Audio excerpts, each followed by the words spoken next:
Good afternoon and welcome to the CVL Science Luncheon. We're delighted to welcome Dr. Stephen Weisberg, not only as today's speaker here at CVL, but also as a new colleague here in the broader North Texas cognitive aging research community. Dr. Weisberg recently joined the University of Texas at Arlington as an assistant professor in the Department of Psychology, where he leads the Spatial Cognition and Navigational Neuroscience Lab. His research, which has been supported by the NIA and the NIMH, explores why some individuals are better navigators than others, how spatial behavior can be improved, and how navigation declines with age and in Alzheimer's disease. Using tools like virtual reality and fMRI, his work bridges cognitive psychology and neuroscience to uncover behavioral and neural mechanisms underlying spatial cognition. Please join me in welcoming Dr. Weisberg. Thank you. Thank you for this warm welcome to Dallas. I'm really thrilled to join the Metroplex. One of the things that excited me most about this position, in addition to the wonderful resources at UT Arlington, is joining this vital community of researchers here just across the city. So thanks for having me, and I'm excited to talk to you today about some work in my neck of the woods. My focus of research is on spatial navigation. And so today I'm going to tell you a little bit about how to improve spatial behavior, what we know about that, if it's possible, and why it might be an important thing to consider, particularly for older individuals. So before I jump in, I'd like to start with actually acknowledging the folks who did this work. This is a photo of my lab from a year or two ago at the University of Florida. And I'm going to tell you a little bit about the work done by a few of these folks, Eliane Perez, who I can get here, who just graduated with her PhD last year, and two folks who I'll get to tell you a little bit about their work today, Ashish Sahu and AJ Yuxel, both still graduate students at the University of Florida working on their dissertations right now. So I'll tell you a bit about what they're working on. I'll also let you know that they are job hunting for postdocs right now. So if you're looking for somebody good, you could certainly be one. Fantastic. So also, thank you to my funders and, of course, the University of Texas at Arlington for giving me a nice new. So today I want to tell you a little bit about spatial navigation, a fundamental activity that really characterizes so much of our behavior in daily life. Whether it's when we're going to a familiar place like a grocery store, we need to go find those fresh cherries in the produce department and then make our way back to the register, need to pay for our groceries, leave the building, find where we parked our car, and make our way home. Something we probably do once or twice a week, if you're like me, maybe 4 or 5 times a week. And something that would be sort of seemingly obvious. Well, we just follow the signs to the cash register. We just take the familiar route home. And yet, if it goes wrong, it can go wrong in ways that really are detrimental to our independence, our safety, and our quality of life. Spatial navigation doesn't just take place in small indoor contexts, navigating buildings like this or supermarkets, but also in the broader world. So one example I like to use is Disney World, but you might also think of a rich, vibrant city with lots going on, where we might have few varied navigational goals. Maybe we want to go somewhere specific, have to make it to Tower of Terror before it closes. Or maybe we want to just explore a new area of space, but still be able to make it back to our hotel in time for dinner. So all of these things are supported by a wide variety of cues. We might have maps of our environment, we might have signs, we might have paths that we're forced to follow along. So spatial navigation is really varied, and it affords a really rich, vibrant, hopefully safe life. One of the things that makes it really challenging to study spatial navigation is that every individual navigator brings their own faculties to the world. Because spatial navigation is itself so varied, and because we, as cognitive agents moving through the world, are so different ourselves, it means that each navigator brings to the table something different when they experience it. So we approached this question sort of early in my career from a more traditional cognitive psychology sort of lens, and we thought, well, if we could characterize an individual's sensation and perception, the way that they take in information in the world, if we can think about the things in their environment that they are attending to, what that individual tends to remember, if they're even good at remembering at all, what their motivations are for exploring the world, their affective states, how they're feeling in a given moment or generally, and their preferences, what they prefer to do in their life or how they prefer to navigate. We can characterize these things sort of generally in a cognitive psychology lab, maybe come up with a sort of profile of an individual navigator. Spatial navigation is embedded in the real world behavioral context where all of these various traits come. So one of the things that we wanted to do early in my career as a graduate student at Newcomb was to look at some of these variables. But to do so, we needed to test a lot of people's navigation ability, and we needed to do so in a fairly objective way. So we didn't just want to ask people, okay, how good of a navigator are you? We wanted to be able to test them. So to that end, I worked with a team where we built a virtual environment replica of Temple University's Ambler campus. Sort of think of it like a suburban college campus. We created this virtual replica, and the idea was, let's test how well people can learn this space, allowing us to test many people within the context of the same environment. I'll just a brief aside here, all of the data and tools that I'm about to tell you about are all open source. So we've shared all the code, the virtual files from the study that you can modify. But if you're not particularly technically savvy, shoot me an email and we can add you on to the virtualsoapin.com website where you develop your own paradigm, collect your own data from your own population. So, this gives you a sense of what the virtual soaked-in environment looks like. All the data I'll tell you about today were collected desktop virtual environment where participants were navigating with a mouse and keyboard. And so far, we've actually done fairly limited testing with older adults. The data I'm about to tell you about was all done with young college students. The goal of virtual soaked-in is to learn 8 buildings around the environment that you just saw. You learn them by traversing this a set of 4 paths where you're guided along by these red arrows that you see in front of you. And all of the 8 buildings are marked by blue gems, like what you see coming up ahead, and named with yellow and red signs that are next to it. Your goal was to learn the names and locations of these 8 buildings in space.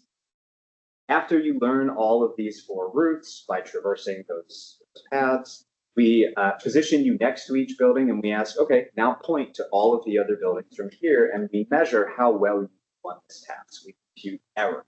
So if you think a building is straight in front of you, but it's actually 90 degrees off to your right, you did pretty poorly on that task and you're definitely heading off in the wrong direction.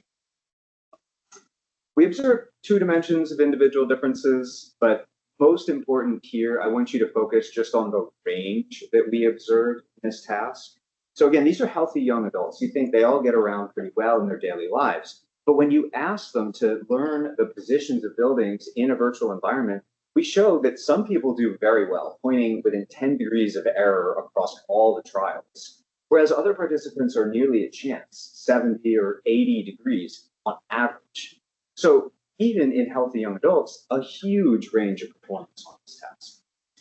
Again, early in my career with a few publications and a little bit since then, we've mapped these individual differences onto some of the cognitive psychological factors I mentioned before. So poorer navigators tend to have worse visual attention. They tend to be generally worse at working memory tasks where you just generally have to remember things, spatial or not. Motivation, interestingly, in our sample did not have an effect.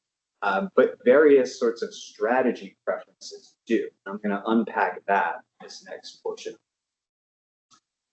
Now, like I said, most of this work is in healthy adults. But one of the things that's clear, and probably most of you know from the literature across the lifespan, particularly in aging, is that for older adults in particular, yes? For the final slide, those are based on these performance, right? The categories for Yes, this group. they are. You just like work with cutoff and call those one and call those others, you know. Yeah, this is a good lesson and don't put nuance on a slide if you don't want to talk about it. So you're great observation. Yes. So one of the main findings from virtual soaked-in was that actually some of these differences mattered more if you had to integrate locations that were learned on 2 separate routes. So that's what integration means here. So if I teach you this route and then this route, and I ask you to point between them, that's what we call between route pointing error. Only certain people, these folks in green, could do that successfully. Folks who couldn't differed on whether they could point accurately within the same or not. So some people could learn those within route judgments just fine, but couldn't integrate two routes together. Those tend to be supported by different sorts of psychological. So for older adults, navigation can be quite difficult. This is something that we might know from anecdata, from our own lives, but it's also something that's been established in aging literature for quite a while. Some of the earliest examples of this come from work by folks like Denise Head, where she taught individuals a more maze-like virtual environment that had a layout that looks like this, and taught by, again, learning various routes through this environment where different objects were positioned. And what she found was that older adults were much poorer at wayfinding, which means if I put you at a landmark and I ask you to go find another landmark somewhere else in the environment, you're quite poor at that task if you're an older adult compared to younger adults.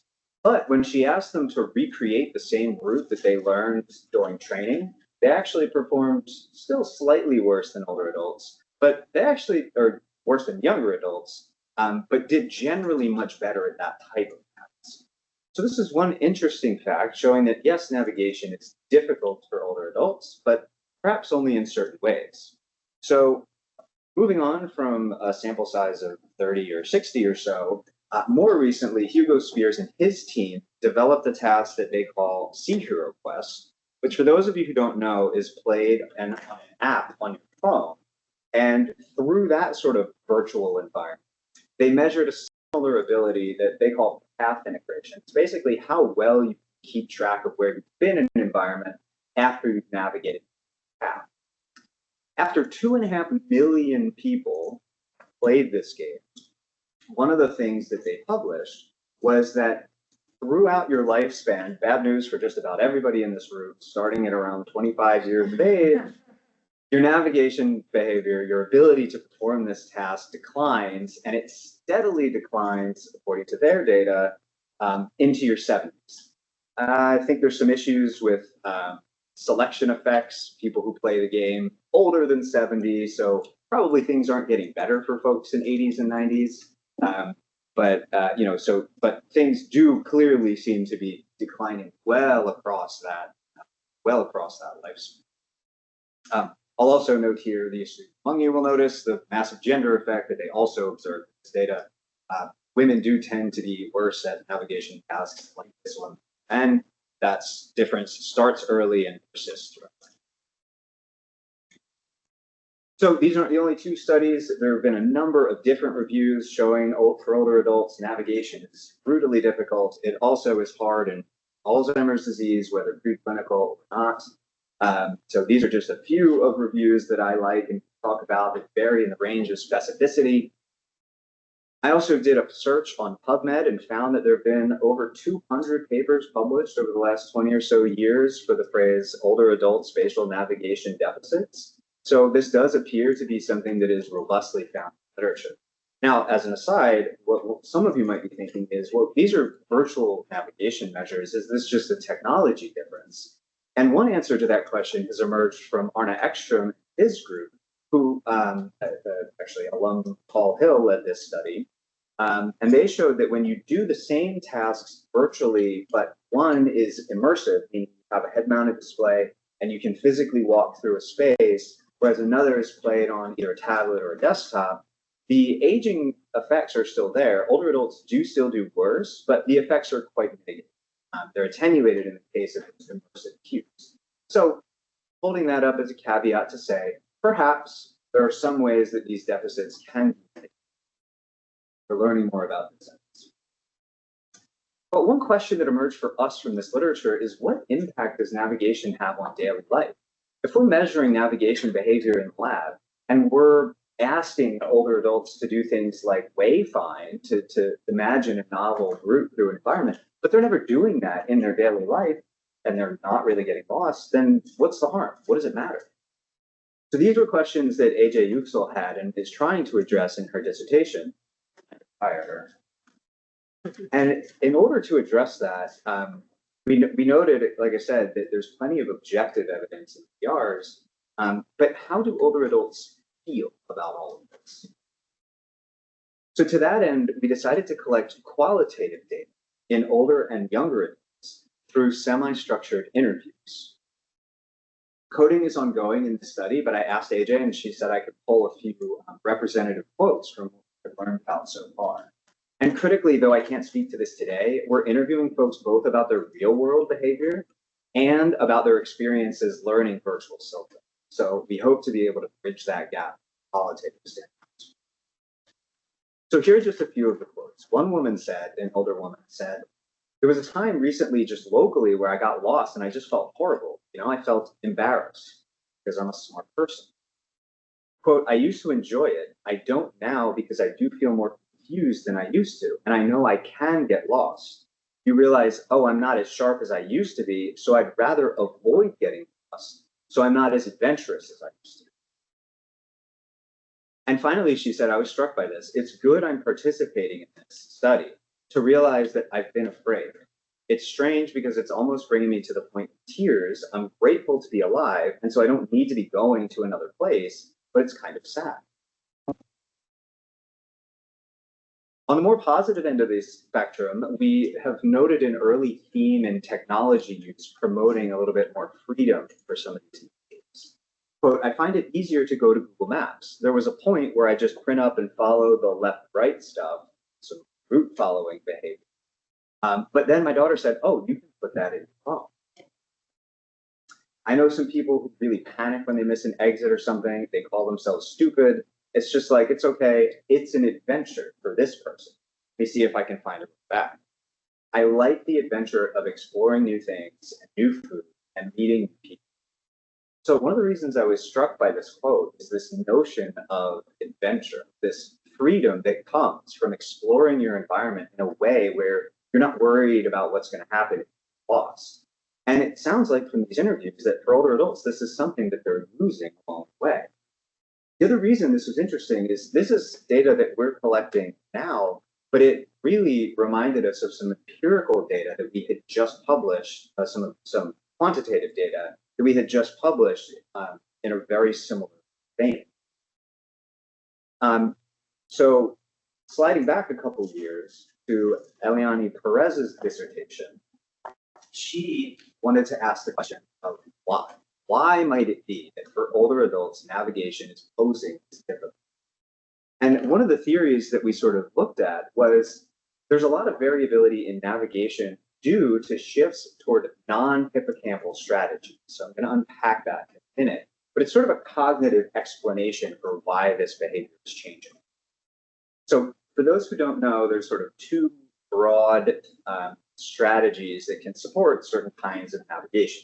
These were originally studied by our colleagues in the animal world who looked at rodents and taught them something called the T-maze, which is almost as it sounds.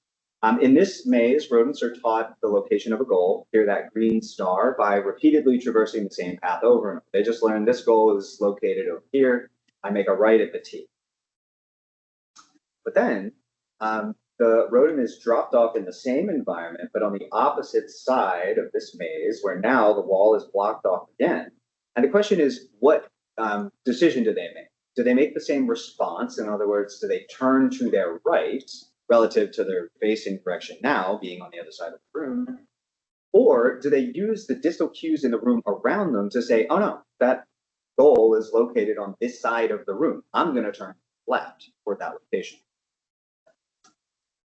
Some other clever folks who were human researchers looked at this finding and said, all right, well, let's see if we can measure the same sort of effect in people. I should mention also that they've done a number of studies showing that the place-like strategy is hippocampus. Lesion the hippocampus and lose that place behavior, even as they still follow the same response. So in people, the way it works, you kind of can't drop people in a T-maze. They get very confused because there's two equally plausible answers. So instead, folks developed this maze-like environment with 12 different objects, and at learning, they learn the locations of these objects by traversing the same path multiple times. Then they're dropped at different objects along the way and said, okay, go find this object, and they can find it however they like. But in general, we measure two strategies. One is a response strategy, a familiar route where participants take the path that they learn during learning. The other would be a novel shortcut. This would be a place strategy because they're inferring the direct location of the goal by taking a novel shortcut that they never saw. So Eliani took this environment, the way it, just some details about the method here in case you're curious, but we ran 48 older adults, half of whom were female, and 128 younger adults, 80 of whom were female, and we were looking for evidence for whether this strategy shift appeared in this dual solution paradigm measure in age groups. So here we're measuring something called the place response index. It's basically the proportion of novel shortcuts taken over the total number of goals found. In younger adults, we observed that gender difference that I mentioned before. It popped up here as well. Men are taking more shortcuts than women are.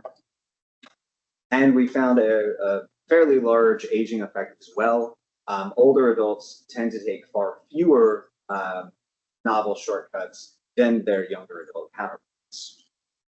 So we were able to replicate that, something that's been in literature for a while. But Eliani didn't want to stop there. She wanted to think about these data and think about, okay, well, what is being built into that decision to take a novel shortcut versus take a familiar route? So she wanted to pair those data with some data from a task that will probably be familiar to many of you called the Iowa gambling task. In this task, we presented it on screen, but it was originally done with cards. A participant is simply asked to just pick a card, any card, do that 100 times. 2 of the decks that you can select from are advantageous, so you receive a reward and a punishment for each card. 2 of them overall have fairly low rewards, but also fairly low and uncommon punishments. So overall, they're advantageous. You gain points over time. 2 are disadvantageous, really high rewards, but also really high punishments. So you're supposed to learn that overall, I select the advantageous decks. I'm not actually using this task for that purpose here, though I can talk about those details later if you're interested. What Eliani did was after those first 100 trials, she introduced a new deck with no instruction and just had another 100 trials where participants could do whatever they wanted. And the question we wanted to know was whether participants would willingly explore that new deck. Would they take the chance that this would give them a bigger reward, or would they exploit the decks that they had already learned were advantageous? So what we found, these first are data from healthy younger adults, is that overall, the number of times you selected that new deck in the gambling task correlated with the number of shortcuts you took on the dual solution. This was a small but really reliable correlation. In fact, we published this study as a registered report, so this was a confirmatory analysis where we actually also controlled for navigation ability using virtual symptom. So this was a pretty robust effect here, showing that some proportion of the variance in your decision to take a novel shortcut is accounted for by how much you're willing to explore in a totally different context. Now, apologies for a few of the flipped axes here. These are data that aren't quite published yet. But what you can see on the left are the data that I showed before from the younger adults. And these are newly acquired data that just wrapped up over the summer in older adults. And what you can see if you look now at the x-axis, which is showing navigation exploration effectively, how many shortcuts you took, or left, how many responses you took. You can see that massive shift toward response strategies in older adults. Everybody's shifted to the left. But what you can also see is that this correlation between navigation exploration and gambling exploration is no longer significant in older adults. In fact, I think the interaction between these two correlations is significant. I'll have to check. And so what this is suggesting is that younger adults are generally exploring more, but also that this property that we're calling risk tolerance in older adults seem to be domain specific, where a willingness to explore in a gambling context is not going to lead to that same willingness to explore environment. Just as an aside, and this is more of a teaser for this audience and something I really want to dig into, it's a data point I feel solid about. We also observed age differences in neural activation that happened during encoding of these virtual environments. So we had a subsample, about 65 total people, also undergo fMRI while they were learning the dual solution paradigm. And when we looked at interaction effects, where task activation was higher for younger adults compared to older adults, we saw some of the usual navigation regions that you expect, some scene region activation as well. But one region that was sort of encouraging and interesting was that younger adults had more activation in their ventromedial prefrontal cortex. And we're thinking of this as a sign that younger adults might be more attuned to this explore-exploit trade-off. But again, not digging too much into interpreting. So to summarize this first part, I've told you that changes to spatial navigation and aging affect daily life in older adults. And I've also talked about some interesting socio-emotional mechanisms that might also drive changes to navigation. So hopefully at this point, you're convinced that spatial navigation is important and something worth thinking deeply about how to support for a long and vital life. But now the question is, what on earth do we do? How? So I've thought a bit about this question. Happy to hear kind of feedback on a lot of your thoughts in different domains about this. But one of the ways that we've thought about this issue is to think differently about the role of supporting versus enhancing behavior. I'm going to define those terms very specifically. So when I say support, what I mean is introducing extrinsic cues or tools to reduce the cognitive burden of spatial navigation in a specific environment. And you might think this is easy. Turn on our GPS, we get where we're going. We navigate to a new building that we've never been to before, walk in the lobby, and we immediately know not to take the garage elevator, the other one. I didn't do that. Here. If any of you have been to like any hospital ever, you probably know that spatial navigation is not that easy to support. Different colors, numbers that don't map on to any conceptual space you've built up, different labels for things, maps that are three-dimensional for some reason, impossible to read. So it's not as though this is a trivial task to solve. In fact, many of the navigation support devices we think about capture visual attention, capture work in some way that might not find desirable. There's good and bad here. So spatial navigation can be supported. So think about GPS. There's been a number of good controlled empirical studies showing well-designed GPS can actually get you to your goal more efficiently and use less resources.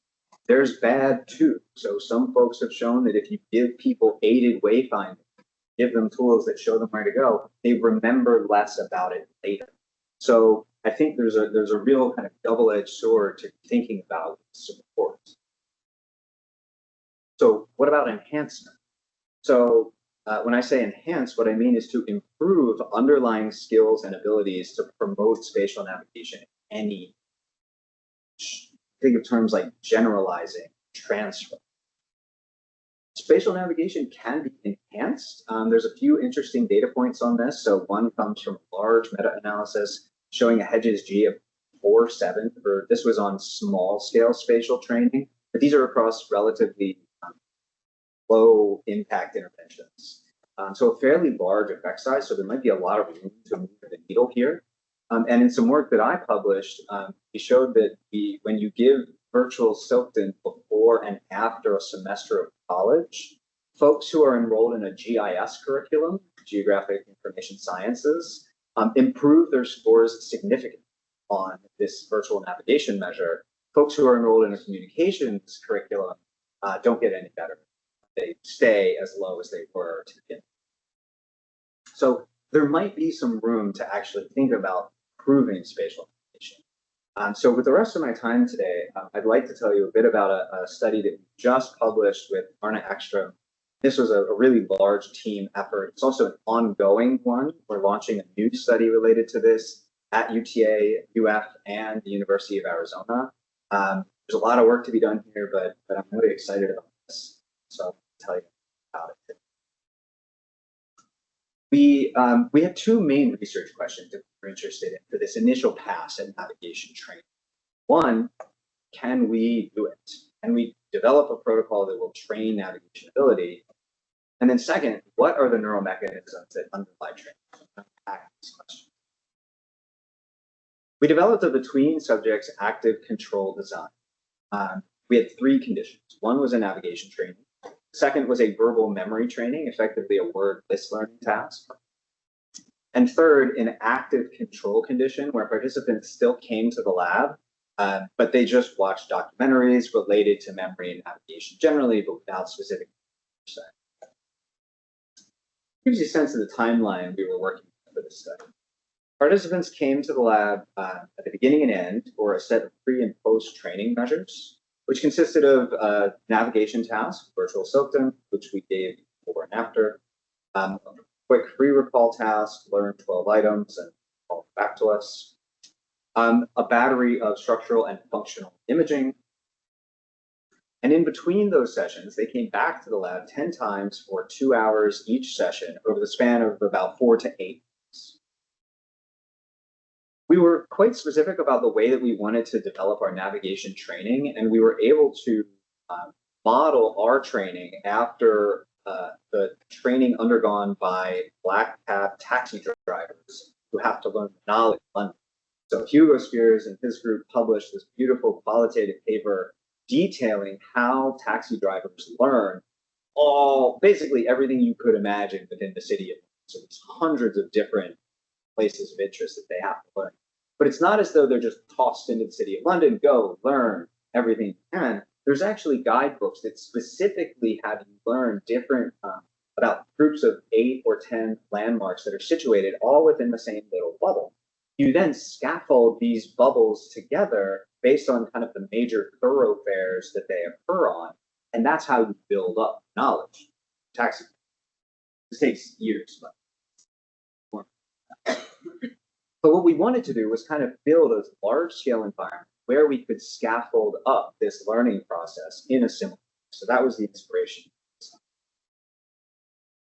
Zach Bogart, my lab, Andrew McEvan, who's now with Tim McNamara at Vanderbilt, who was with Arna at the time, worked together to build this really beautiful large-scale virtual environment. It's the size of a small city. We call it virtual ARIDA. So Florida, not geographic properties. This is a flyover of the environment just to give you a sense of the scale and scope and variability of it a little bit. This is what participants would actually see. So the crux of our navigation training was a wayfinding task. You started at a landmark, which was named, and your goal was to find the shortest possible path to a landmark that was named at the bottom of the screen. So of course, at first, you'd have no idea where it is. The first time you get there, you should be able to find your way back a little. You would navigate between the same pair of landmarks until you reached criteria. So you have to do it within a certain percentage of the shortest possible distance between those two. You would then move on to the next pair of buildings, and after you learned all the pairs of buildings within a segment of the environment, you move on to the next segment.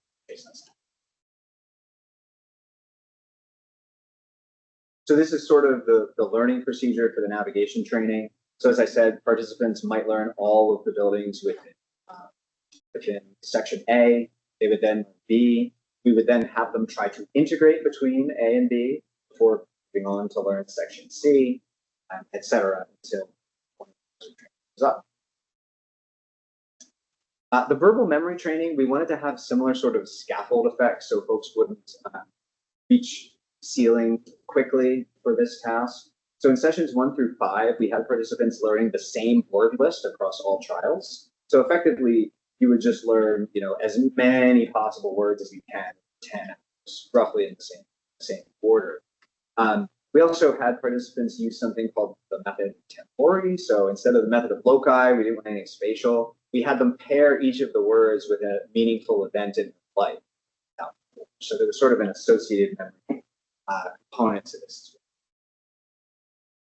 In sessions 6 through 10, got a lot harder. So in these sessions, participants had to learn a new list of words every time they learned a list successfully.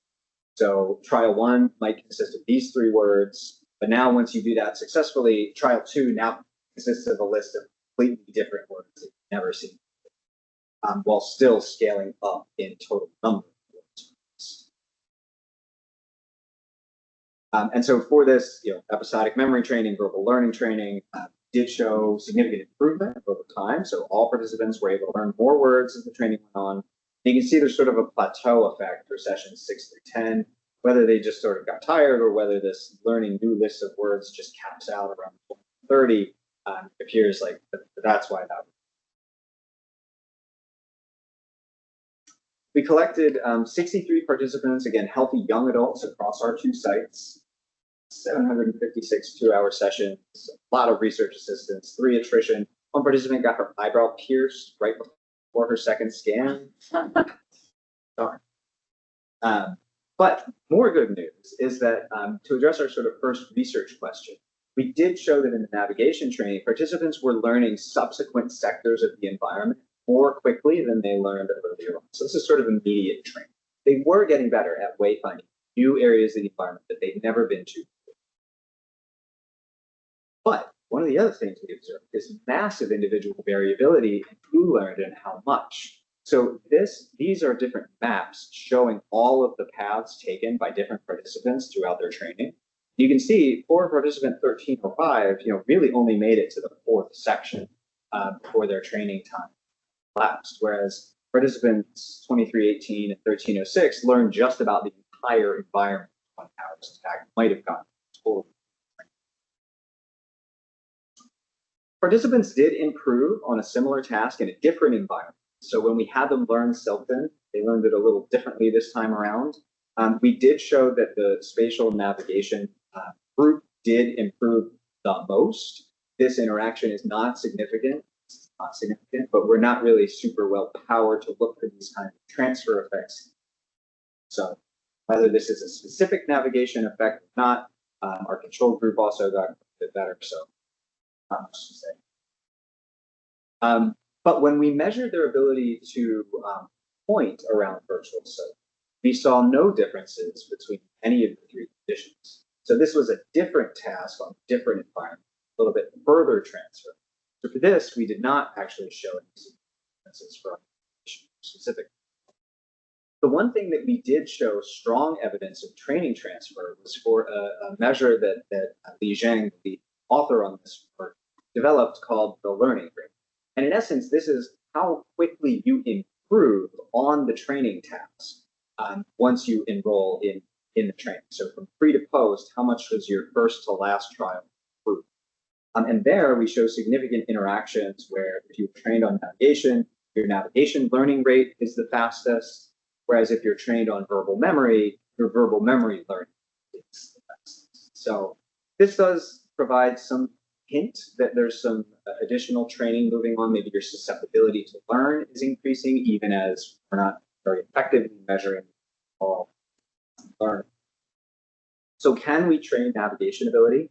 Yes, but only near transfer, and individual differences are large. So the second main aim of this study was what are the neural mechanisms that underlie training? And one of the key theories that we were operating from here is a notion that dates back again to these taxi drivers, that the bigger your hippocampus is, whether it's before you learn the knowledge to after, or whether it's because you're a London taxi cab driver, correlates with your navigation. So bigger hippocampus, better navigation. That was true for London taxi drivers.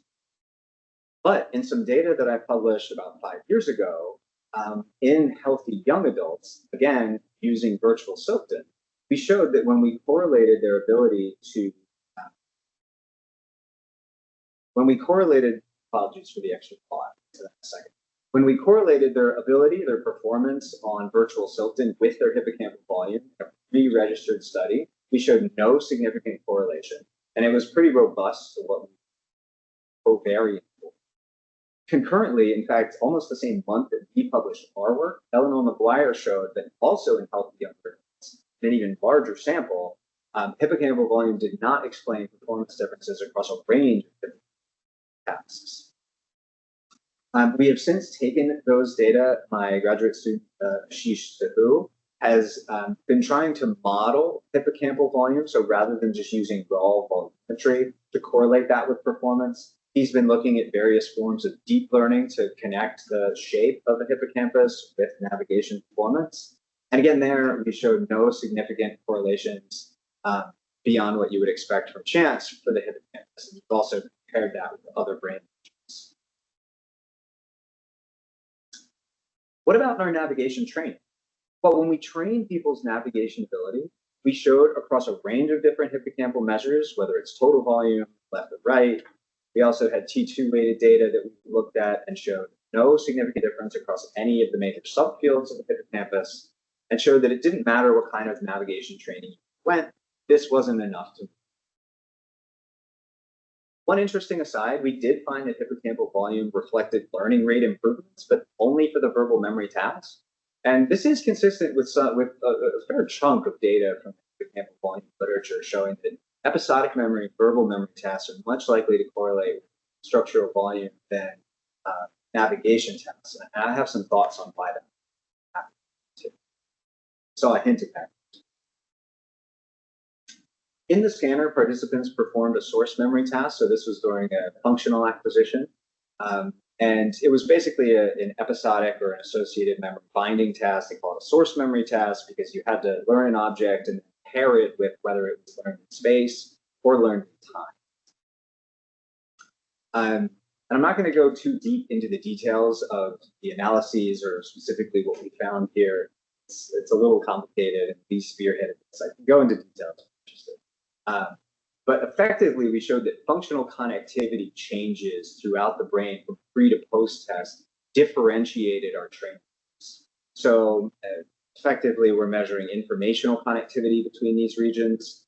And when we look at what changes from post to pre or from post, we find increases during encoding for our verbal memory group. Overall functional connectivity is increasing. Whereas for the navigation group, functional connectivity tends to be decreasing. Interestingly, we found the opposite pattern during retrieval. So we found decreases in functional connectivity for the verbal memory group as they were retrieving where these objects were, and functional connectivity increases for the navigation during this training. So I don't want to overinterpret the particular regions that are involved here. What was interesting to me about this was that there were stable and robust functional connectivity differences that supported these changes in training that we observed. And it was not hippocampal structure or really any of the other structural measures. I think this is an important question. So overall, what neural mechanisms underlie training? Functional is much more likely to show these training-specific effects, I think, in structural results, though of course it could be a dose effect as well. And we also had data from DTI showing similarly minimal results about change. So to summarize part two, generally, training navigation is possible. Transfer is much harder. Broad individual differences in training, something that I was very interested in early on, is a huge challenge how to behavior. Definitely some more precision approaches, I think, are wanted here. We found no differences in hippocampal volume as a result of training, whether this is a dose response issue or if we had low power, both of those interpretations. But we did observe functional neural differences, and I'm really looking forward to digging into the mechanism why these differences are popping up and what they might be. So now we're doing the same thing I mentioned, but in healthy older adults. And we're comparing, instead of using a verbal memory training, which made sense because we were interested in some questions about hippocampal volume, here we're pairing this with an attention training, useful field of view, which, why that? But one of the reasons is because it's one of the few training studies that ever shown transfer into real world driving. So we're really interested in comparing something like that with our navigation training, which we also use. I wanted to just generally put up this framework. I'm not going to go into populating it, but I wanted to mention this LOST framework because this study on improving spatial navigation behavior through training is really just one study, one approach that we take. It's not at all the only one. So a lot of our other work fits into this framework. And it's really kind of a guiding principle for thinking which aspects of spatial navigation behavior are important to support over time. What are individuals struggling with at the moment? What tools can we bring, and how can we provide scientific understanding for what exactly those tools are bringing to each individual as they approach navigation the way that they. So to summarize, older adults do struggle to navigate. I think this is something that's pretty robust in the literature, but I would say it's for many reasons that we should understand this better. Navigation training is feasible in younger adults, though I would argue the off benefit folks who are more younger adults. And supporting navigation behavior can be just as effective as training, and it's worth thinking through when you want to do one versus the other. Finally, don't be afraid to get lost. I'm a little more afraid to get lost in Dallas than I was anywhere else I've ever been, how hard it is to navigate around here. But I do think it's important that we kind of hold on to that sense of navigation boards, so long as we can safely. So with that, acknowledgements for all wonderful folks and funders and all attention.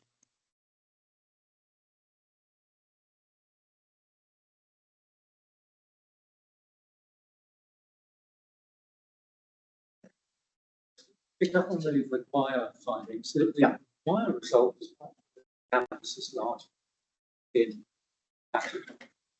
posterior, anterior is small. That structure change seems to as a function of training over, I think, 4 or 5 years.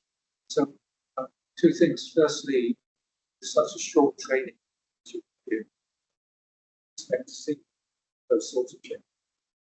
And second, did you actually steer it? This is anterior. Yeah. So we looked at that in both in commercial silicon data and adults that I tested as a precursor to the training study. And there I systematically coded the participants, and we didn't find any differences. Posterior, anterior. Some work from Eva Brunick and her colleagues. Right after we published that, they did their ratio, where they look at navigation strategy for posterior versus anterior ratio. We didn't replicate that either. I'm happy to. Well, so there's one sort of easy pushback to the requirement, which is how rapid is it? So I think we can acknowledge that there's probably some discrepancy whether the findings are different. But even taking that as a sort of accepted point, I think you're absolutely right. Our dose response here was probably way too small to be expecting navigation training to build on macroscopic neural structure.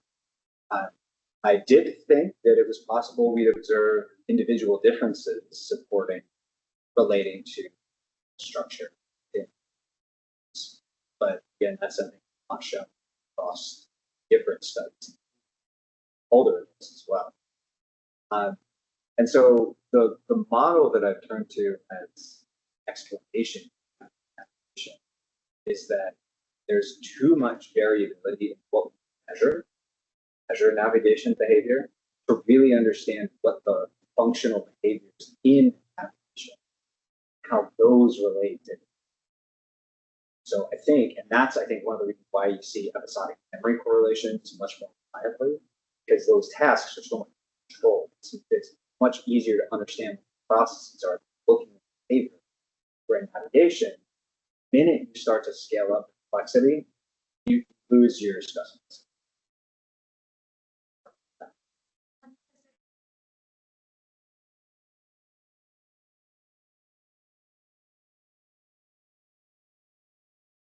So do you mean giving a longer training lifespan, or would you say? I mean, yes, I would. So there's so many things I would love to learn. I think one of the things we wanted to do ran out of time for was to carefully select our participants early. So basically to screen folks and say, okay, acknowledge that you're a really bad navigator. Wish we could help you. Probably too far gone to help you. You're a really great navigator. We can't help.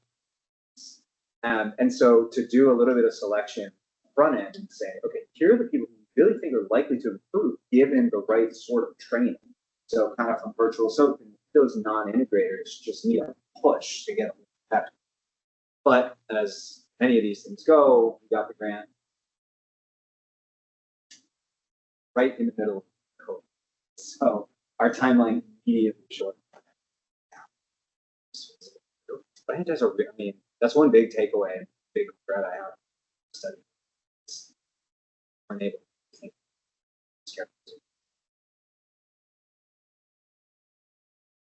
I'm just curious to know How we measure it. So this was done using a T1 weighted structural scan where we extracted hashes and to extract this one. I'm one step removed from the process because Jan led all of this. So I'll say this. Back up.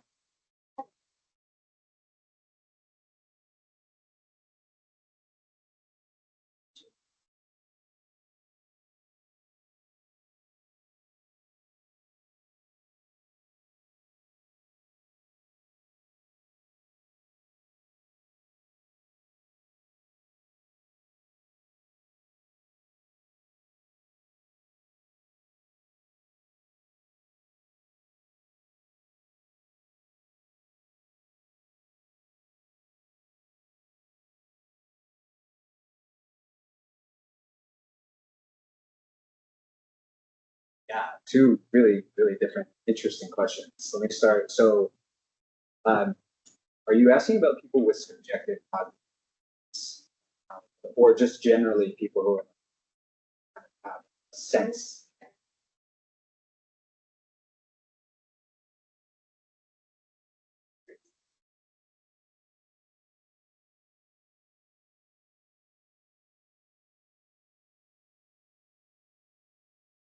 I mean, I think these are factors that characterize really the way that we all navigate. Like, I'm relatively new to Dallas, and I'm probably like a medium navigator, but I wasn't going to leave it up to chance and my own spatial intuition to make it here today. Here on time, or really. So, you know, I plugged in my GPS and I made sure to follow it and not miss any of the exits. And is that how I navigate all the time? No, certainly not. Partly because I know that sometimes it's important to push myself outside of where I'm comfortable. And I think, you know, one of the things I want to better understand is as we move across the lifespan, so we're leaning into some really general theories about exploration and exploitation, how that changes the lifespan. So in spatial navigation specifically, I think there are contexts where we're safe. You know, we can get lost in a hospital, the doctor's not very far. But there are other cases where if we get lost, that's something really important to prevent. And even, you know, some work that we're doing now is relating our vestibular and visual senses to navigate. The thought being that for me, walking around, like it's not really that big of a task. I can kind of focus on what I need to focus on and think about where I'm going. But as our vestibular system ages, as we start to lose our ability to walk comfortably, to avoid unexpected obstacles, that's going to draw a lot of visual and cognitive resources that could be dedicated to navigation. So, you know, we're providing navigation supports that tell us where to go up here. Maybe you're looking up here and then you miss that kid who runs right in front of you. Now you've fallen. Now you. So these are the kinds of things. Remind me your second question. Oh.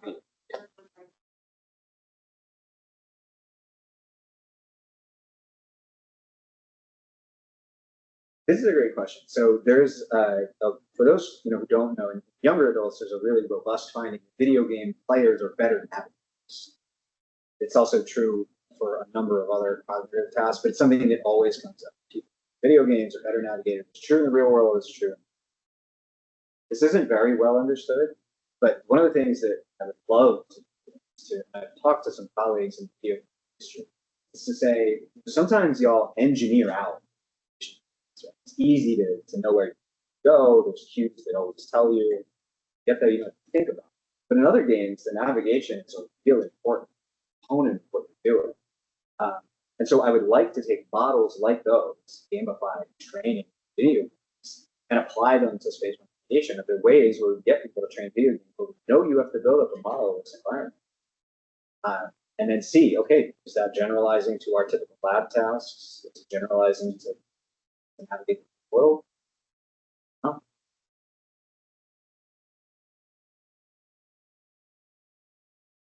Are there any questions online?